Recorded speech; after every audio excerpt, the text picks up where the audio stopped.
27 November 1940 को San Francisco California में पैदा होने वाले ली जू फैंग, जो बाद में ब्रूस ली के नाम से मशहूर हुए, सिर्फ 32 साल की उम्र तक जिंदा रहे और इन 32 सालों में ब्रूस ली ने दुनिया पे ऐसी छाप छोड़ी कि उनकी मौत के 50 साल बाद भी लोग उन्हें उसी तरह से जानते हैं जैसे आज के दौर का कोई मशहूर सेलिब्रिटी हो। दुनिया के हर कोने में ब्रूस ली के जानने वाले और चाहने वाले मौजूद हैं। ब्रूस ली को most influential and best martial artist of all time माना जाता है और अमेरिकन न्यूज मैगजीन टाइम ने ब्रूस ली को 100 most important people of the 20th century की लिस्ट में शामिल किया। वो एक ऐसा लेजेंड था जिसके टैलेंट और डिटर्मिनेशन ने मार्शल आर्ट्स और सिनेमा की दुनिया को रीडिफाइन किया। मार्शल आर्ट्स की दुनिया के तमाम लेजेंड्स को एक तरफ रखा जाए और ब्रूस ली को दूसरी तरफ, तो ब्रूस ली का पलड़ा भारी रहेगा। एक ऐसा नाम जो हमें पावर, स्पीड और नाकाबिले तस्खीर जज्बे की याद दिलाता है। उसकी कलाइयां जो इतनी तेजी से हरकत करती थी कि इंसानी आंख देख ना सके, उसके आइकॉनिक जंपसूट्स और उसकी थंडरस बैटल क्राइज, इस सब के पीछे एक आदमी था। वो आदमी जिसे दुनिया सुपर ह्यूमन तस्वर करती थी। हांगकांग की गलियों में शुरुआत करने से लेकर सिल्वर स्क्रीन पे ग्लोबल सेंसेशन बनने तक ब्रूस ली की जिंदगी चैलेंजेस, विक्ट्रीज और विजडम का एक तूफान था। लेकिन वही ब्रूस ली सिर्फ 32 साल की उम्र में इस दुनिया को छोड़ गया। वो ब्रूस ली जिसे फिटेस्ट मैन ऑन अर्थ कहा जाता था, जिसे सुपर ह्यूमन समझा जाता था और जिसे डेडलीस्ट फाइटिंग मशीन कहा जाता था, कैसे सिर्फ 32 साल की उम्र में भरपूर जवानी और अरूज में अचानक मर गया। आइए जानते हैं मार्शल आर्ट्स की दुनिया के सबसे बड़े सिकंदर ब्रूस ली की कहानी।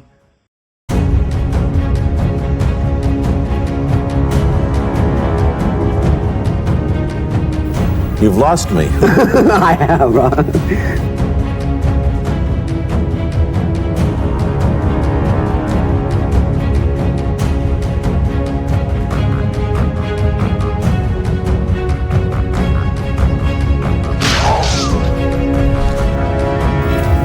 Be formless, shapeless, like water.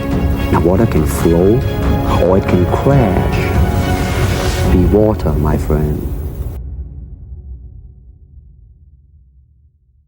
Bruce Lee 27 November 1940 में सैन फ्रांसिस्को में पैदा हुए। ब्रूस ली के फादर होई चन एक एक्टर थे और काम के सिलसिले में सैन फ्रांसिस्को में मौजूद थे और ब्रूस ली की पैदाइश के 5 माह बाद ही वापस हांगकांग चले गए। ब्रूस ली के पैदा होने से पहले ही उसका बड़ा भाई मर गया था और ब्रूस ली को बड़े लाड प्यार के साथ पाला गया। ब्रूस ली के फादर के एक्टर होने की वजह से बचपन से ही ब्रूस ली ने फिल्मों में काम करना शुरू कर दिया और सिर्फ 6 साल की उम्र में ब्रूस ली ने एक फिल्म में अपना पहला रोल किया। इस फिल्म का नाम था बिगिनिंग ऑफ अ बॉय और अपनी पहली फिल्म में ही ब्रूस ली ने एक फाइटिंग सीन भी किया। सिर्फ 18 साल की उम्र तक ब्रूस ली 20 फिल्मों में काम कर चुका था और इनमें सबसे मशहूर फिल्म है दी ऑर्फन, जिसमें ब्रूस ली ने लीडिंग रोल किया था। इसके अलावा ब्रूस ली और उसके दोस्त सारा दिन गलियों में आवारागर्दी करते रहते। जल्द ही दोस्तों के इस ग्रुप ने एक गैंग की शक्ल इख्तियार कर ली और ब्रूस ली इस गैंग का लीडर बन गया। ये सब गैंग मेंबर्स एक ही स्कूल में पढ़ते थे और इन्होंने दूसरे स्कूल्स के गैंग से झगड़े शुरू कर दिए और कई बार तो इन लड़ाइयों में पुलिस को आना पड़ता। इस सब की शिकायतें ब्रूस के फादर को भी जाती रही और उन्होंने ब्रूस ली पे कई पाबंदियां लगा दी। लेकिन ब्रूस को फाइटिंग में मजा आने लगा और ये उसका पैशन बनने लगा। ब्रूस ली और उसके दोस्त एक गैंग की शक्ल में लड़ते थे, लेकिन ब्रूस ली सोचने लगा कि क्या होगा अगर मुखालिफ गैंग ने उसे किसी दिन अकेले पकड़ लिया, क्या ऐसी सूरत में वो खुद को बचा पाएगा। और यहीं से ब्रूस ली ने एक ऐसा फैसला लिया जिसने बाद में मार्शल आर्ट्स को दुनिया में एक नया मुकाम दिया। ब्रूस ली ने कंगफू सीखने का फैसला किया। 13 साल की उम्र में ब्रूस ली ने कंगफू की एक किस्म विंग चंग को सीखना शुरू किया। ब्रूस ली के trainer William Young Bruce Lee की परफॉर्मेंस से बहुत इंप्रेस हुए और उन्होंने ब्रूस ली को अपने मास्टर इप मान से मिलवाया। इप मान ने ब्रूस को देखने के बाद उसे अपना पर्सनल स्टूडेंट बनाने का फैसला किया। इप मान के अंडर ट्रेनिंग करते हुए ब्रूस ने न सिर्फ फिजिकल टेक्निक्स को मास्टर किया बल्कि अपने इमोशंस को, डर और गुस्से को कंट्रोल करना भी सीखा। इसके बाद ब्रूस ली ने 1958 में एक बॉक्सिंग चैंपियनशिप जो कि ब्रूस के school Saint Francis Xavier college और King George the fifth school के दरमियान खेली जानी थी, इसमें हिस्सा लिया और ये चैंपियनशिप जीत ली। लेकिन इस सब के साथ साथ ब्रूस ली के अपने स्कूल में मसाइल भी चलते रहे और आए दिन उसका पुलिस से वास्ता पड़ता। इस सब से तंग आकर ब्रूस के पेरेंट्स ने उससे कहा कि वो अमेरिका चला जाए ताकि वो इन सब लड़ाई झगड़ों से निकले और ये भी कि 18 साल की उम्र से पहले वहाँ की नेशनैलिटी ले सके। 17 मई 1959 को ब्रूस ली सैन फ्रांसिस्को आ गया, वही शहर जहाँ ब्रूस का जन्म हुआ था। ब्रूस अपने फादर के एक दोस्त के पास रहने लगा और गुजर बसर के लिए डांस लेसन देने लगा। इसके साथ साथ ब्रूस ने एडिसन टेक्निकल हाई स्कूल में एडमिशन ले लिया। उसी दौरान सियाटल में एक एशियन कल्चर डे मनाया गया। स्कूल के टीचर्स ने ब्रूस से कहा कि वो ऑडियंस के सामने कंगफू का मुजाहरा करे। ब्रूस ने इसके लिए लिए ऑडियंस से एक आदमी को स्टेज पे बुलाया और ये आदमी था जेम्स डिमिल, जो कि यूएस आर्मी के फॉर्मर हैवीवेट बॉक्सिंग चैंपियन थे। डिमिल को लगा कि वो आसानी से इस दुबले पतले लड़के को हरा देंगे, लेकिन वो हैरान हो गए जब तमाम तर कोशिश के बावजूद वो ब्रूस को एक भी पंच ना मार सके। डिमिल बहुत इम्प्रेस हुए और उन्होंने ब्रूस ली से कहा कि वो उन्हें कंग फू सिखाए और कुछ ही अरसे में ब्रूस ली के पास काफी तादाद में स्टूडेंट्स इकट्ठे हो गए। ब्रूस ली ने एडिसन टेक्निकल हाई स्कूल से डिप्लोमा लेने के बाद सियाटल में यूनिवर्सिटी ऑफ वाशिंगटन में एडमिशन ले लिया। ब्रूस अब भी कंग फू लेसन्स देता रहा और खुद भी ट्रेनिंग करता रहा। वो हफ्ते में 40 घंटे ट्रेनिंग करता, नई नई टेक्निक सीखता और मार्शल आर्ट्स की सभी किस्मों को सीखता रहा ताकि सबसे खतरनाक फाइटिंग स्टाइल अपना सके। ब्रूस ली बहुत हार्डकोर ट्रेनिंग करता था। कहा जाता है कि हैवीवेट बॉक्सर्स जिस पंचिंग बैग से ट्रेनिंग करते हैं, ब्रूस ली का बैग उससे भी ज्यादा वजनी होता था और उसका पंच द ग्रेट मोहम्मद अली के पंच जितनी पावर जनरेट करता था। ब्रूस ली अपने एक हाथ की एक उंगली और अंगूठे की मदद से पुशअप्स लगाया करता था। इसके बाद ब्रूस ली ने अपनी एक ट्रेनिंग एकेडमी शुरू की और उसका नाम रखा जू फैंग गंग फू इंस्टीट्यूट। उसी दौरान ली की मुलाकात अपनी यूनिवर्सिटी की एक स्टूडेंट लिंडा से हुई और उन्होंने एक दूसरे को डेट करना शुरू कर दिया। और फिर ब्रूस को लॉन्ग बीच में इंटरनेशनल कराटे टूर्नामेंट में बुलाया गया, जहां उसने पहली बार 1 इंच पंच का मुजाहरा किया। वही 1 इंच पंच जो इतना मशहूर हुआ कि आज भी जब ब्रूस ली का नाम लिया जाता है तो इसका जिक्र जरूर होता है। यानी ब्रूस ली सिर्फ 1 इंच के डिस्टेंस से मुक्का मारता था और वुडन बोर्ड तोड़ देता था। उसके बाद ब्रूस ओकलैंड चला गया और वहाँ एक नया ट्रेनिंग सेंटर शुरू किया और जल्द ही उसका ये बिजनेस चल पड़ा। इसके बाद ब्रूस और लिंडा ने लिंडा की फैमिली की भरपूर मुखालफत के बावजूद शादी कर ली और फिर ब्रूस जेम्स ली से मिला। जेम्स भी कंग फू जानता था और उसने ओकलैंड में ट्रेनिंग सेंटर बनाने में ब्रूस की मदद की और ब्रूस के साथ मिलकर कंग फू सिखाना शुरू कर दिया। 1965 में एक चाइनीज कंग फू इंस्ट्रक्टर वांग जैकमैन को पता चला कि ये दो आदमी इस सीक्रेट चाइनीज आर्ट यानी कंग फू वेस्टर्नर्स को सिखा रहे हैं, तो उसने ब्रूस ली को बुरा भला कहना शुरू कर दिया और ब्रूस ली को फाइट के लिए चैलेंज कर दिया और शर्त ये रखी कि जो भी ये फाइट हारेगा उसे अपना स्कूल बंद करना पड़ेगा। ब्रूस ली ने ये चैलेंज एक्सेप्ट किया और लड़ने के लिए तैयार हो गया। फाइट हुई और ब्रूस ली कुछ ही देर में ये फाइट जीत गया, लेकिन ब्रूस ली इस लड़ाई में अपनी परफॉर्मेंस से सख्त नाखुश था। ब्रूस को इस बात का गुस्सा था कि उसे वांग जैकमैन को हराने में इतना वक्त क्यों लगा और उसका सांस क्यों फूल गया। इसके बाद ब्रूस ने इंतहाई सख्त ट्रेनिंग शुरू कर दी जो उसने मरते दम तक जारी रखी। 1 फरवरी 1965 को ब्रूस ली का बेटा पैदा हुआ और उसका नाम रखा गया ब्रैंडन ली। उसके बाद ब्रूस को एक टीवी सीरीज ग्रीन हॉर्नेट में एक रोल मिला जिसमें उसके कैरेक्टर का नाम था केटो। ब्रूस ली का ये कैरेक्टर बच्चों में बहुत मकबूल हुआ, लेकिन इस टीवी सीरीज को सिर्फ 26 एपिसोड्स के बाद बंद कर दिया गया। इसके बाद एक लंबे अरसे तक ब्रूस ली को कोई रोल नहीं मिला और ब्रूस ली फिर से कंग फू सिखाने में मसरूफ हो गया। ब्रूस ली की मार्शल आर्ट्स टेक्निक्स एक नई फाइटिंग स्टाइल में ढल गईं और उसने उसे जीत कुंडाओ का नाम दिया। 1967 में ब्रूस ली ने लॉस एंजलिस के चाइना टाउन में एक तीसरा ट्रेनिंग सेंटर शुरू किया। कई सेलिब्रिटीज जैसे स्टीव मैक्वीन, ली कोबर्न और अमेरिका के मशहूर बास्केटबॉल प्लेयर करीम अब्दुल जब्बार ब्रूस ली के स्टूडेंट बने। इसके अलावा कई मार्शल आर्ट्स मास्टर्स जैसे चक नॉरिस, जो लुइस और माइक स्टोन को भी ब्रूस ली ने ट्रेनिंग दी। 1969 में ब्रूस ली की बेटी शैनन ली पैदा हुई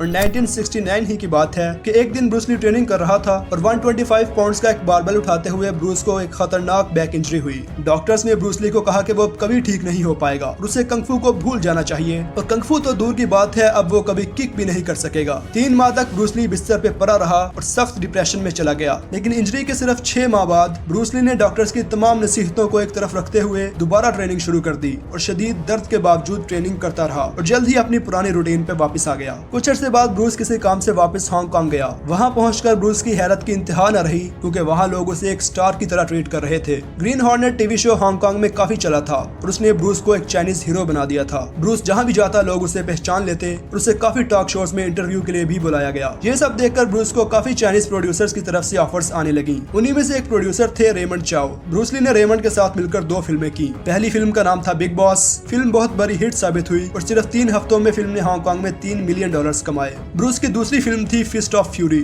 जो कि बिग बॉस से भी ज्यादा हिट हुई और ब्रूस रातों रात सुपरस्टार बन गया। ब्रूस ली यूएस वापस आया और वो एक टीवी सीरीज द वॉरियर में रोल करना चाह रहा था, लेकिन कुछ वजूहात की बिना पर ब्रूस को ये रोल ना मिल सका। ब्रूस बहुत डिसअपॉइंटेड हुआ और उसने खुद एक फिल्म बनाने का फैसला किया। फिल्म का नाम था the way of the dragon और ये फिल्म ब्रूस ने खुद लिखी थी। इस फिल्म की डायरेक्शन, प्रोडक्शन, कास्टिंग, कोरियोग्राफी सब कुछ ब्रूस ने खुद किया और इस फिल्म का स्टार भी ब्रूस ली खुद ही था। फिल्म का बजट था $1,30,000 और उसे रोम में शूट किया गया। इस फिल्म में ब्रूस ली का चक नॉरिस के साथ वो आइकॉनिक सीन भी शूट हुआ जिसे आप में से बहुत से लोगों ने देखा होगा। वे ऑफ द ड्रैगन एक बहुत बड़ी हिट साबित हुई और सिर्फ हांगकांग में फिल्म ने $5.5 मिलियन का बिजनेस किया। अक्टूबर 1972 में ब्रूस ली ने एक और आइकॉनिक सीन करीम अब्दुल जब्बार के साथ शूट किया ताकि उसे अपनी आने वाली फिल्म गेम ऑफ डेथ में इस्तेमाल कर सके। अब जाकर ब्रूस को हॉलीवुड की तरफ से फिल्म की ऑफर हुई और ये ऑफर थी वार्नर ब्रदर्स प्रोडक्शन हाउस की तरफ से। फिल्म का नाम था एंटर द ड्रैगन। ये फिल्म ब्रूस ली के करियर की सबसे बड़ी फिल्म थी और इस फिल्म की वजह से ब्रूस ली हॉलीवुड स्टार बनने वाले पहले चाइनीज एक्टर बने। लेकिन इस फिल्म के प्रीमियर से सिर्फ 6 दिन पहले ब्रूस ली चल बसे। जी हाँ, ब्रूस ली जैसा ताकतवर और एक्टिव इंसान जिसके बारे में कई लोगों का ख्याल था कि वो एक सुपर ह्यूमन है, कैसे इतनी जल्दी और अचानक मर गया। 20 जुलाई 1973 को ब्रूस ली सुबह 8:30 बजे उठे और अपनी रूटीन के मुताबिक मॉर्निंग एक्सरसाइज की। 10:30 बजे वो रेमंड चाओ के पास चले गए ताकि अपनी आने वाली फिल्म गेम ऑफ डेथ के स्क्रिप्ट पे काम कर सकें। इसके बाद ब्रूस इस फिल्म की एक्ट्रेस बैटी के अपार्टमेंट में गए। इस शाम को ब्रूस ली, बैटी और रेमंड को एक डिनर पे जाना था। शाम 6 बजे रेमंड ब्रूस और बैटी को लेने के लिए आए तो ब्रूस ने सर दर्द की शिकायत की। 7:30 बजे उन्हें निकलना था लेकिन ब्रूस ली की सर दर्द शदीद होती गई। बैटी ने ब्रूस को एक पेन किलर टैबलेट दी और ब्रूस ली आराम करने के लिए कमरे में चले गए। कुछ देर बाद रेमंड वहां से चला गया और उन्होंने डिनर को डिले कर दिया। 9 बजे रेमंड ने बैटी को कॉल करके पूछा कि वो कब आ रहे हैं। बैटी ने कहा कि ब्रूस अभी तक सो रहा है और वो उसे जगाने जा रही है। बैटी ब्रूस के कमरे में गई, आहिस्ता से दरवाजा खोला और ब्रूस को आहिस्ता से आवाज दी, लेकिन ब्रूस ने उसका कोई जवाब नहीं दिया। उसने उसके कंधे को थपथपाया और थोड़ी जोर से आवाजें दी। ब्रूस ली अभी भी नहीं जागा। बैटी परेशान हो गई और ऊंची आवाज में उसका नाम चिल्लाने लगी। ब्रूस ली ने अब भी कोई जवाब नहीं दिया। बैटी ने रेमंड को कॉल करके बताया। रेमंड ने उसे पुरसुकून होने के लिए कहा और जल्दी से बैटी के अपार्टमेंट में पहुंचा। रेमंड जैसे ही ब्रूस ली के कमरे में दाखिल हुआ तो उसे अंदाजा हुआ कि अब बहुत देर हो चुकी है। उसकी फिल्म का स्टार और मार्शल आर्ट्स की दुनिया का बेताज बादशाह ब्रूस ली मर चुका था। रेमंड ने डॉक्टर को कॉल करके बुलाया। उसके बाद ब्रूस ली को हॉस्पिटल ले जाया गया, लेकिन ब्रूस ली तो न जाने कब का मर चुका था। ऑटोप्सी रिपोर्ट से पता चला कि ब्रूस ली की मौत सेरेब्रल एडिमा की वजह से हुई। एक ऐसी कंडीशन है जिसमें पेशेंट के दिमाग में सोजन हो जाती है और ये उस पेन किलर के एलर्जिक रिएक्शन की वजह से हुआ जो बैटी ने ब्रूस ली को दिया था। और यूं सिर्फ 32 साल की उम्र में ब्रूस ली एक दुनिया पे राज करके और मार्शल आर्ट्स को इस दुनिया में एक नया मुकाम देकर इस दुनिया से रुखसत हो गया। इधर ब्रूस ली के अरूज का सूरज तुलू हुआ और उधर ब्रूस ली की जिंदगी का सूरज डूब गया।